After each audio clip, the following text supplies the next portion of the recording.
Is Peyton Watson actually a better fit for this Cavaliers team than LeBron? I think so. Sorry to ruin the video, but that's just my opinion. And we need to talk about that because I want to hear yours. Also, Kobe Altman has been really, really efficient as the Cavaliers GM. He's made his mistakes. We all know that. But there's been some hate in the air even after the moves made last week. And I just need to understand why. And we need to talk about why I do not agree with that. Is there a couple of former champions possibly on their way to Cleveland? Is one of them a former Cleveland champion? Let's get into all that right now on today's episode of Cavs Daily. I'm Paul Williams, back for a new week. How are you guys feeling? I'm feeling good. It's Monday, boys, and we don't love Mondays. I'm not going to lie, but we keep it going here, and we still drop bangers on Monday. Man, I hate to ask you guys to subscribe. That's the worst. But guys, we need to get into it 1K. What do we have to do? Help me out, please. And I'll leave it at that. Let's get into the first topic of the day, which is Kobe Altman. And boys and girls, we need to stop and really think and appreciate what Kobe Altman has been for this Cleveland Cavaliers organization since he's taken over in 2017. No, we're not going to go through every move he's made his entire tenure here or the up and downs his entire tenure here, but we do need to look at some things so we can evaluate a little better just how good of a job he has done since taking over as GM and then basketball or president of basketball operations. He took this team that lost LeBron and Kyrie in back-to-back years, never got a top two pick. Highest pick I think was three one time in this last 10-year span. A couple five picks. He turned that into numerous contending teams, numerous playoff teams, valuable assets that he can later flip down the road to improve what the team looks like now. He's turned this team within just 2 or 3 years into a real contender. In like the 21-22 time frame, the Cavs were like the funnest up and coming teams if you were paying attention. A lot of that had to do with Kobe Altman. He brought in Laurie Markkinen on a sign and trade. He seems to always win his sign and trades, bringing in Marketing really flourished and kind of not, I don't want to say saved his career, but definitely revived his career and gave him a lot more credibility and a lot more value, which got us Donovan Mitchell. That's why we were able to trade for Donovan Mitchell. I mean, he's brought in so many little pieces that are just moves around the margin that have helped this team. Uh, Ricky Rubio was a godsend for the Cavs before he got hurt. We were able to flip him for Karis LeVert, who later turned into DeAndre Hunter, who later turned into Dennis Schroeder and Keon Ellis, who later turned into some of the main pieces for the Peyton Watson trade. Like, yes, we haven't won a championship, but at some point, I mean, is that on the GM?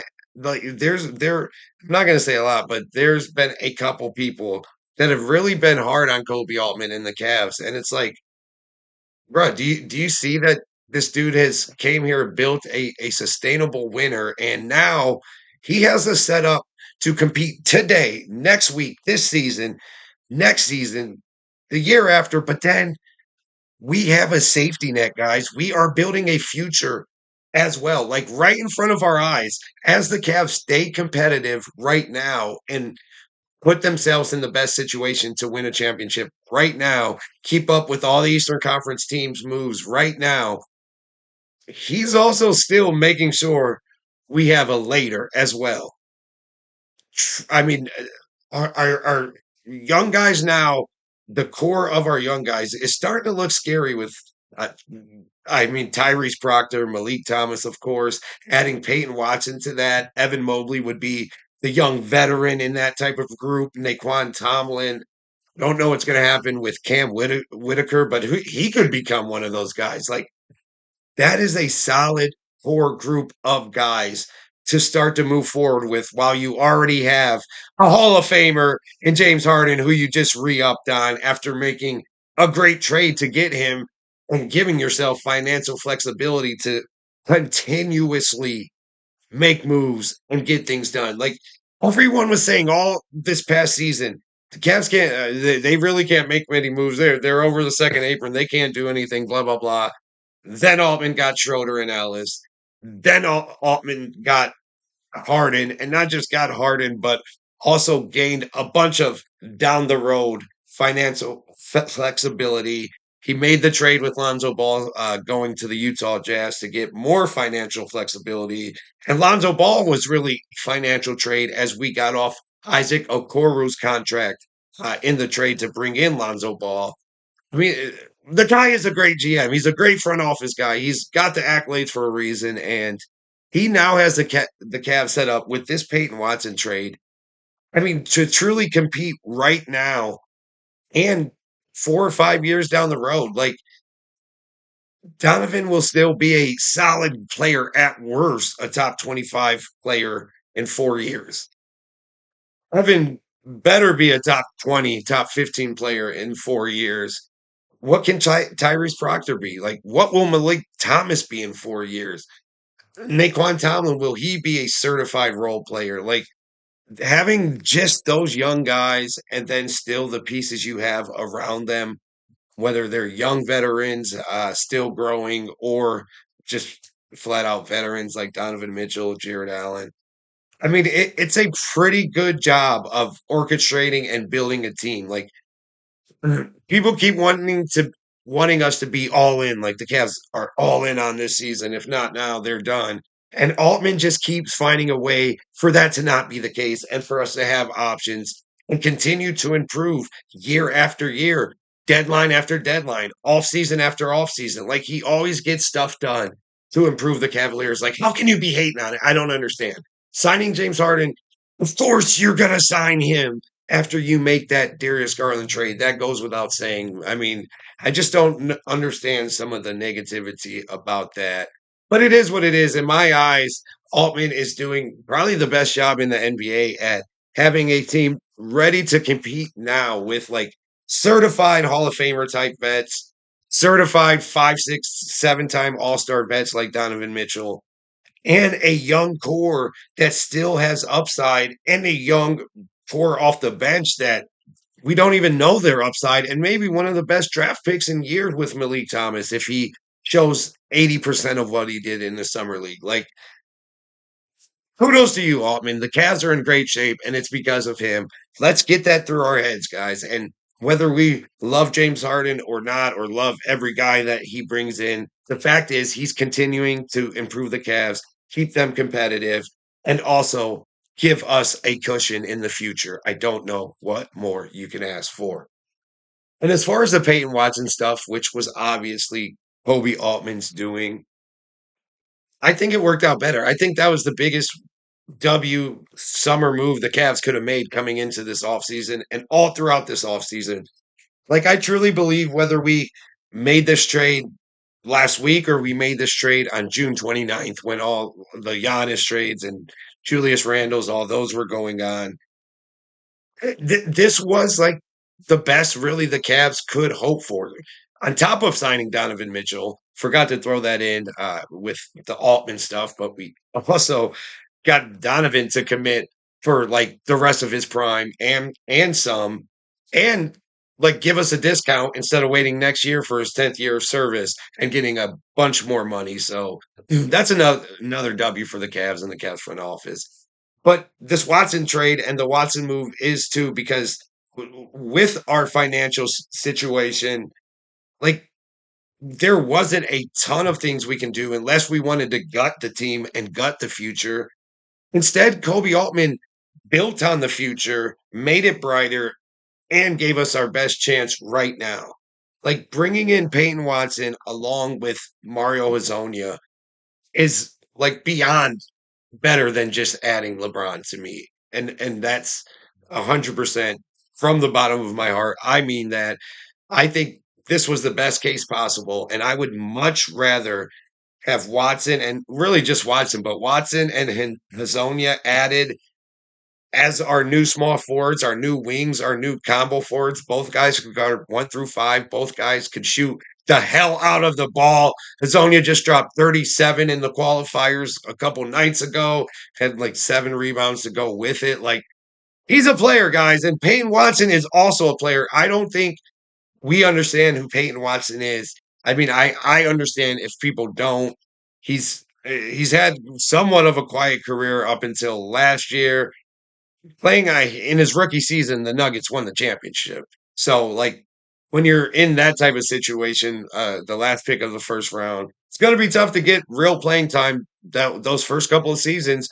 But Watson always showed like flashes of a guy, like he could really be a guy. 6'8", 6'9", was over 7 foot wingspan. He can jump out of the gym defensively, like his reactions, and not only does he play great man on man D and disrupt in the passing lanes, he truly can block shots better than pretty much every small forward in the league, or at least like top 5 in the league. He is for sure. His versatility, everything he can do, just fits so well with this Cavs team, and he has upside. He has improvement. He has levels to hit instead of LeBron, where we're hoping he could just tread water and not go down too fast. We know it would be a declining asset big time. Meanwhile, Peyton Watson is a huge upside asset where he's only going to get better. The more he plays, the more he gets and now with the team he has around him, Harden taking a bunch of relief off of him as far as creating shots, which Watson showed he can do when he got the responsibility. I don't think people understand what it's like playing with a guy like Jokic.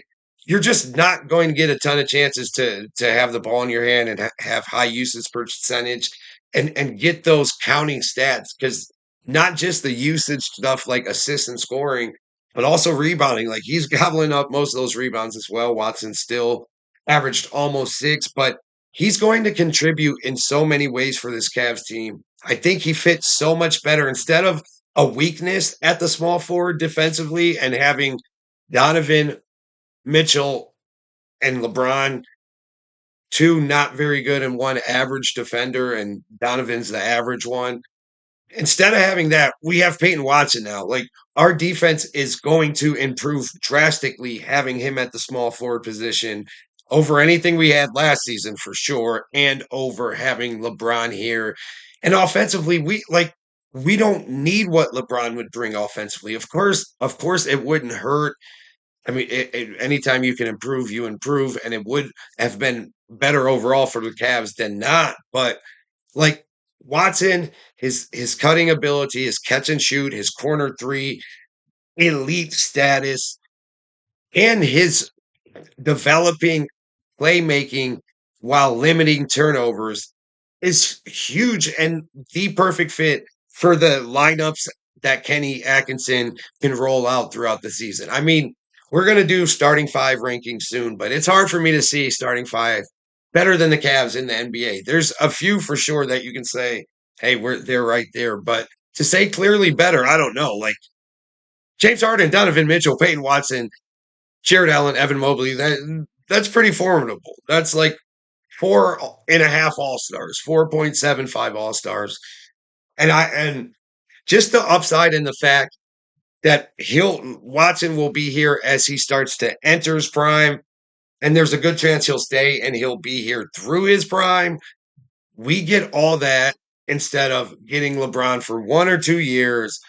Who knows what his physical abilities will be over the next 2 seasons on the court? How would he have meshed with Donovan and James? I just don't know. I think Watson was a much better move, and I think it's going to pay off for the Cavs immediately this season and most definitely in the future. What do you think, though? Watson or LeBron? Who would you have rather added this offseason?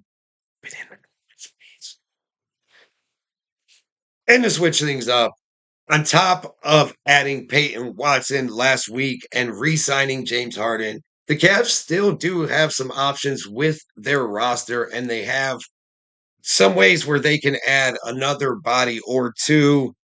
We just talked about Kobe Altman, but he gets things done, period, point blank. And the Cavs think they still have a spot or two to shore up. He's going to try to make that happen.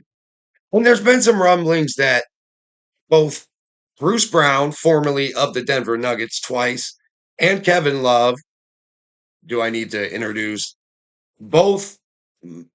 There's a real chance that I don't know if it'd be both of them, but either one of them could be signing with the Cavaliers in the next few weeks as we get closer to training camp. Especially with the Bruce Brown stuff, there's some legs to those rumors. Kevin Love, I mean, there's always going to be that connection and that chance. And if they are having conversations, that can easily fall into place too. But what do you think about either of those guys? Like at this point, does it just it's whatever? They're not needle movers, or could the Cavs possibly bring in someone that could be of value on a cheap veteran minimum contract this late in the summer? I mean, we brought in Thomas Bryant last year, didn't have the impact I thought he could, but still had an impact nonetheless. And he's back this season.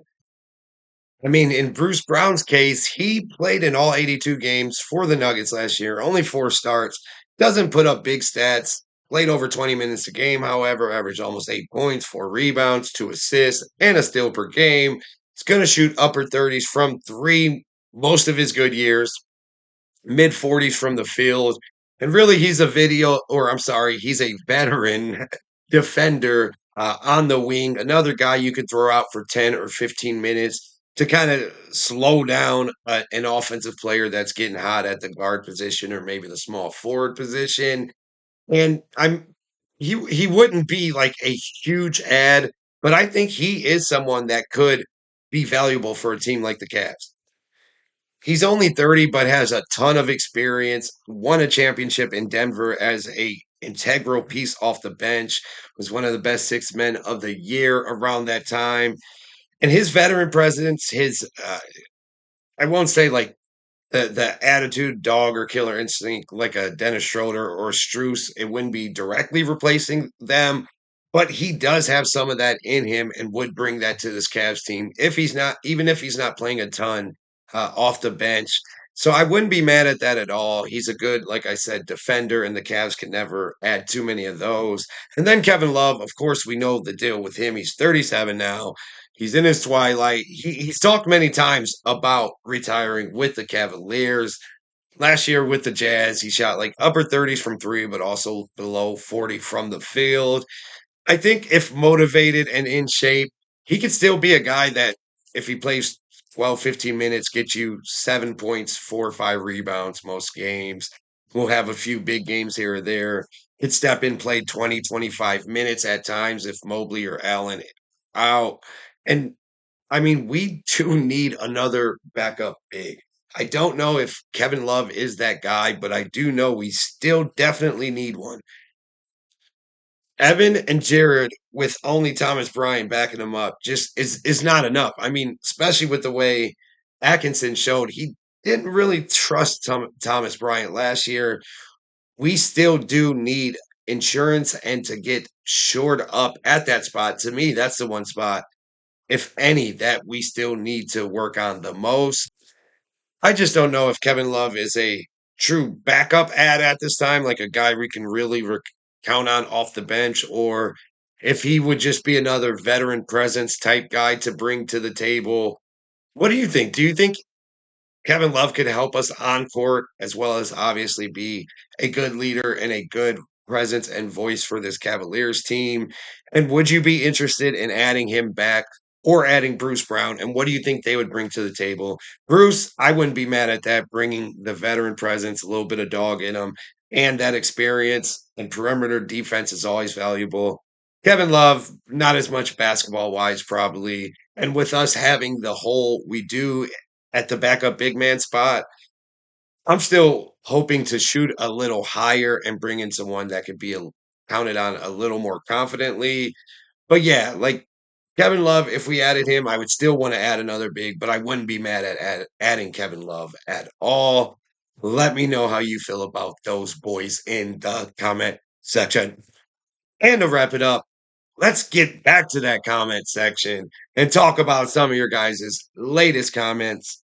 You guys really do your thing in the comment section, man. I really appreciate and love every video pretty much. Having dozens and dozens and dozens of comments to respond to. I'm always going to get back to you guys. No matter how big this thing gets, I'm always going to be in contact with you. I promise you that. I mean, guys, I've done a lot in the sports media and sports journalist industry, but it's still always going to be the same. Like any community, any paper I was working for, that area, that community, like it's a community. It's all of us. So you guys are always going to be acknowledged. So you know I have to do the viewer comment section. So let's get to it because we had a lot of heat, a little hate, and just some fun comments on the last video about Harden signing. The first one that we will get to, let me see, man. There was a lot of good ones. I like this one. David I'm sorry, David Zagger 9707 said an onsaid plus to resigning Harden is that he will be here to teach Malik Thomas. They seem like very close in playing styles. Yes, Harden is an incredible passer. There's no telling if Thomas could become a reliable facilitator in the future. He could help him find balance in his game. I love that comment, and that's like that's something I didn't even really think about enough, honestly. Harden and his play style and just the veteran guy that he is could be huge for Malik Thomas this coming season and the next. And the next after that, like having a couple years playing behind Harden and Donovan Mitchell, like that definitely adds to Thomas's upside and reason to be excited. We still never know for sure with a young guy until he shows it on a court. But that's a great point from you, David. Way to drop a banger. And then Chad, our recovery said, I don't think people realize that Rich Paul was angling to get Darius out of Cleveland anyway. Glad we got Harden when we did. Him replacing Garland is a lateral move at worst. He is much healthier than Garland. His patience this offseason was huge. I don't care what anyone says around the league about Harden. He is a dude. Facts, facts, facts, facts, facts. Thank you, my guy. I couldn't agree more. Harden deserves more respect. He has this weird, like, some people like really hate and love to hate him for some reason.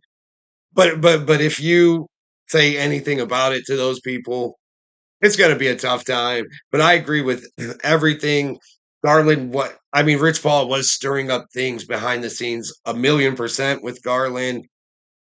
And so, okay, then bye. We upgraded. We got financial flexibility. We got a real veteran leader, a real Hall of Famer. And I'm just not mad at it at all. So great comment by you. Then another great commenter who pulls up all the time, KC-Z4D said, it would be great to get Lively, but Rich Paul is his agent, and we know how that goes. A lot of good points about Rich Paul, and a lot of connections and a lot of stuff that comes with those connections. Also, bone spurs surgery is tricky and takes a while to recover. Maybe we could get him before the trade deadline as a backup center if healthy. Again, guys, the commenters are always, well, usually spitting facts, and those are all facts. Lively would be a great get. Do have to worry a little bit about his recent injury history, especially, and it might be easier to pull some off at the deadline and give us more uh, confidence that he can be healthy and worth a move to trade for him now and hope to keep him in the future. Great comment by you, as always, Casey. Appreciate you pulling up. Was gonna just read one more, but I want to get two more in. One more great comment and then one more.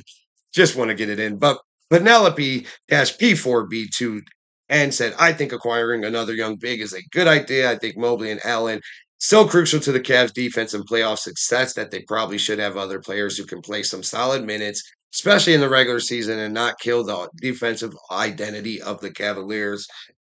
I mean, you're always spot on. You're always speaking knowledge, and that's correct as well. It would be very helpful to bring in another big man, especially a defensive guy. That's why I was harping on Bruce Brown a little bit because even though it ain't a big man, that defense bringing in any type of defense off the bench could be very, very big for this Cavs team. Let's find some hate real quick so we could get out of here.